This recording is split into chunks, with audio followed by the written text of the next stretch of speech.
ഈ റീല് നിങ്ങൾ എപ്പോഴാണോ കാണുന്നത്, ഏത് സമയത്താണോ കാണുന്നത്, ആ സമയത്ത് നിങ്ങൾ ഞാൻ പറയുന്നത് പോലെ ഒന്ന് പറയണം. ചെറിയൊരു വാക്യേ ഉള്ളൂ, ഞാൻ പറയുന്ന പോലെ ഒന്ന് പറയണം.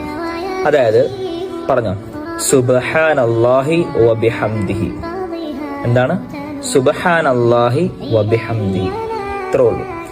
ഇപ്പൊ നിങ്ങളിത് പറഞ്ഞിട്ടുണ്ടെങ്കിൽ നിങ്ങൾക്ക് സ്വർഗത്തില് ഒരു മരവൃക്ഷം നട്ടുപിടിപ്പിച്ചു. എന്തല്ലേ പ്രതിഫലം! ഒരു സുബ്ഹാനല്ലാഹി വബിഹംദിയുടെ പ്രതിഫലമാണിത്. ഒരു സ്വർഗത്തില് ഒരു മരവൃക്ഷം നട്ടുപിടിപ്പിച്ചു.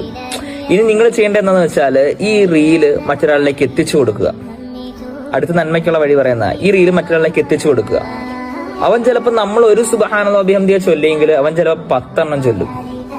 അപ്പൊ അവൻ ചെയ്തതിന്റെ പ്രതിഫലം, ആ 10 എണ്ണം ചൊല്ലിയുള്ള പ്രതിഫലം ആർക്ക് കിട്ടും? അയച്ചു കൊടുത്ത് നമുക്ക് കിട്ടും. ഇനി അവൻ ചിലപ്പോൾ മറ്റൊരാളിലേക്ക് അയച്ചു കൊടുത്തു, അവൻ ചിലപ്പോൾ അങ്ങനെ ഷെയർ ചെയ്ത് കുറേ ആളുകൾ ഇങ്ങനെ ചൊല്ലി. അപ്പൊ ഇതിന്റെ എല്ലാം പ്രതിഫലം ആർക്ക് വരും? അവസാനം നമ്മളിലേക്ക് വരും. ആദ്യം ഷെയർ ചെയ്ത ആരാണോ നമ്മളിലേക്ക് വരും. അതുകൊണ്ട് നിങ്ങൾ നന്മയായ കാര്യങ്ങൾ മാക്സിമം ഷെയർ ചെയ്യുക. അദ്ദാല്ലു അലൽ ഖൈരി കഫാഇലിഹി. നന്മയായ കാര്യം അറിയിച്ചു കൊടുത്ത് അവൻ ചെയ്യുന്നതിന്റെ അതേ പ്രതിഫലം ആർക്ക് കിട്ടും? അറിയിച്ചു കൊടുത്തവനും കിട്ടും ഇൻഷാ അല്ലാഹ്.